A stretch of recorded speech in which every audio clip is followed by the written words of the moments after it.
दोस्तों, अस्सलाम वालेकुम। अगर आज की रेसिपी आपको अच्छी लगे तो प्लीज़ मेरे चैनल काज़मा कुक विद जोश को लाइक करें, शेयर करें और सब्सक्राइब करना ना भूलें। बिस्मिल्लाहिर्रहमानिर्रहीम। तो चलिए रेसिपी स्टार्ट करते हैं। आज हम बनाने जा रहे हैं चिकन भुना मसाला रेसिपी, जो कि बहुत ही यम्मी और टेस्टी बनने वाली है। तो चलते हैं, देरी ना करते हुए रेसिपी बनाना शुरू करते हैं। तो एक कढ़ाई में तेल ले लेते हैं 150 ग्राम, और उसे अच्छे से हमने गर्म कर लेना है। ये मस्टर्ड ऑयल है, सरसों का तेल। अब देखिए, इसमें एक चक्री फूल हम डालते हैं सबसे पहले। उसके बाद 1 इंच दालचीनी का टुकड़ा ऐड करते हैं, और एक हमने काली इलायची लिया है, और 2 हमने हरी इलायची लिया है, 2 लौंग, और हमने half tea spoon black pepper लिया यानी कि काली मिर्च, और हाफ टी स्पून हमने ज़ीरा लिया है। अब देखिए, 3 हमने तेज़पत्ता इसमें ऐड किया है। अब इसे थोड़ा चटकने देते हैं। उसके बाद हम चिकन इसमें ऐड कर देते हैं। तो चिकन हमारा 1 केजी है। इसे अच्छे से हमने धोकर ले लिया है, सारा पानी निकालते हुए। देखिए, बेसिकली हमने चिकन को खड़े गरम मसाले के साथ फ्राई करना है। इससे टेस्ट बहुत ही बढ़िया आता है।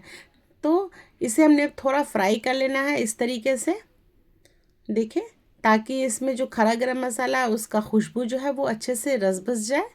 अब इसमें हमने प्याज ऐड करना है। तो देखिए, हमारा 60% लगभग फ्राई हो चुका है चिकन। तो इस स्टेज पर हम इसमें प्याज ऐड करते हैं। तो प्याज को भी हमने चिकन के साथ फ्राई कर लेना है।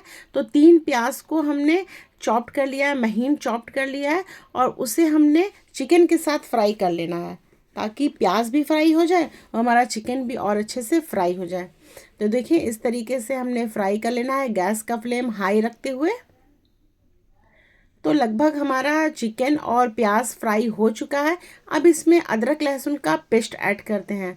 तो 4 टीस्पून हमने इसमें अदरक लहसुन का पेस्ट ऐड किया है। अब इसे भी अच्छे से भून लेते हैं लहसुन अदरक के पेस्ट के साथ। तो देखिए, ये अच्छे से भुना चुका है। अब इसमें कुछ मसाला ऐड करते हैं।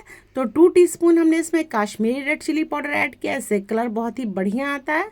और 1 टीस्पून हमने इसमें रेगुलर मिर्च ऐड किया है, हाफ टी स्पून हल्दी पाउडर, 2 टीस्पून धनिया पाउडर। आप चाहे तो धनिया पाउडर को हल्का सा रोस्ट करके भी इसमें ऐड कर सकते हैं। Half tea spoon black pepper powder, और 1 टीस्पून हमने इसमें चाट मसाला ऐड किया है। और 1 नींबू का रस हमने अच्छे से निचोड़ लेना है, बीज को हटाते हुए। अब देखिए, इसमें हमने सोया सॉस डाला है। तो ब्लैक सोया सॉस यानी कि डार्क सोया सॉस डाला है 2 टीस्पून, और 1 टीस्पून हमने इसमें नमक ऐड किया है। आप इसमें सोया सॉस जितना ऐड करेंगे उसी हिसाब से इसमें कलर आएगा। सारे मसाले को डालकर इसे अच्छे से हम भून लेते हैं 2 हाथ। उसके बाद देखिए, इसमें हमने दही ऐड करना है। तो दही को अच्छे से हमने फेंट लिया था, और 4 टेबलस्पून इसमें हम दही ऐड कर लेते हैं। दही आप अपने अंदाज से कम या ज़्यादा इसमें ऐड कर सकते हैं, या फिर अगर ना चाहें तो आप स्किप भी कर सकते हैं। अब देखिए, इसे अच्छे से हमने मिला लेना है इस तरीके से। दही और नींबू डालने से जो चिकन है या फिर मटन है वो खास्ता बनकर तैयार होता है। अब देखिए, इसमें 1 कप के अंदाज पानी हमने ऐड करना है। हमने पानी बहुत ज़्यादा इसमें नहीं ऐड करना है, चूँकि जो चिकन है वो हमारा साइज़ में भी बहुत ही छोटा था, इसलिए इसमें पानी नहीं जाएगा, बहुत ही जल्दी पक जाएगा सॉफ्ट होकर। तो देखिए, इसे 5 से 7 मिनट तक हम लो फ्लेम पर पकाते हैं, ताकि इसमें जो ग्रेवी है वो अच्छे से इसमें रस बस जाए। तो 5 से 7 मिनट काफ़ी है, इनफ है। अब देखिए, 5 से 7 मिनट हो चुका है। अब इसका लिड हटाकर हम देखते हैं कि हमारा चिकन कितना पका है। तो देखें, चिकन बहुत ही अच्छे से सॉफ्ट होकर पक चुका है। अब इसे हम अच्छे से भून लेते हैं। तो जब हम चिकन को भूनते हैं तो गैस का फ्लेम हमने हाई करना होता है। तो देखें कितना सॉफ्ट होकर पका है। एक चिकन को हमने तोड़ कर दिखाया है, एक पीस को। तो चिकन हमारा सॉफ्ट होकर पक चुका है, बस इसे भूनना बाकी है। तो भूनने समय इसे हमने हाफ टी स्पून गरम मसाला पाउडर ऐड करना है, ताकि इसकी खुशबू बरकरार रहे। और 1 कप के अंदाज फ्रेश धनिया की पत्ती हमने डाली है, और 3 हमने हरी मिर्च खरी ली है और उसे भी ऐड किया है। इससे फ्लेवर बहुत ही बढ़िया आता है। और सभी को मिलाकर अच्छे से हम भूनते हैं। तब तक हम भूनते हैं जब तक इसका सारा ग्रेवी ना सूख जाए, यानी कि ग्रेवी गाढ़ी ना हो जाए और मसाला दिखने में लाल नहीं लगे। तो देखें, इस तरीके से हम भूनते हैं गैस का फ्लेम हाई रखते हुए। तो देखें सारे चिकन को हमने बहुत ही अच्छे से भून लिया है। हमारा जो चिकन भुना मसाला वो बनकर तैयार है। फ्रेश धनिया की पत्ती इस पर डालते हैं। अब देखें इसकी हमने प्लेटिंग कर ली है, तो हम और आप इसे टेस्ट करके देखते हैं कि ये बनी कैसी है।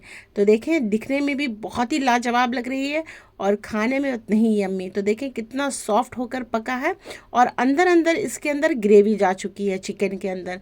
बहुत ही टेस्टी, बहुत ही यम्मी। तो एक बार आप अपने घरों में ज़रूर ट्राई करें, इंशाल्लाह आपको रेसिपी पसंद आएगी। मेरे स्टाइल से बनाए, मेरे तरीके से बनाए तो आपकी जो भुना मसाला चिकन रेसिपी है वो झटपट से बनकर तैयार हो जाएगी। ये दाल चावल रोटी पराठा सभी के साथ बहुत ही टेस्टी और बहुत ही यम्मी लगने वाली रेसिपी है। तो एक बार आप अपने घरों में ज़रूर ट्राई करें, इंशाल्लाह आपको रेसिपी पसंद आएगी। रेसिपी अच्छी लगी हो तो थम्स अप दें, कमेंट में ज़रूर बताएं कि आज की रेसिपी आप लोगों को कैसी लगी है। अगर अभी तक आपने मेरे चैनल को सब्सक्राइब नहीं किया है तो प्लीज़ मेरे चैनल को सब्सक्राइब करें। वीडियो तो आप देखते हैं लेकिन सब्सक्राइब नहीं करते हैं, तो प्लीज़ मेरे चैनल को सब्सक्राइब करें और कमेंट में ज़रूर बताएं कि मेरी रेसिपी कैसी लगी है। चूँकि आप कमेंट करते हैं तो मुझे बहुत ही अच्छा लगता है, और लाइक करना तो भूलें ही मत। इंशाल्लाह अगली वीडियो में फिर आपसे मुलाकात होगी एक नई पुरानी अच्छी सी रेसिपी के साथ। तब तक के लिए जय जवान जय किसान, अल्लाह हाफिज़, थैंक्स फॉर वॉचिंग।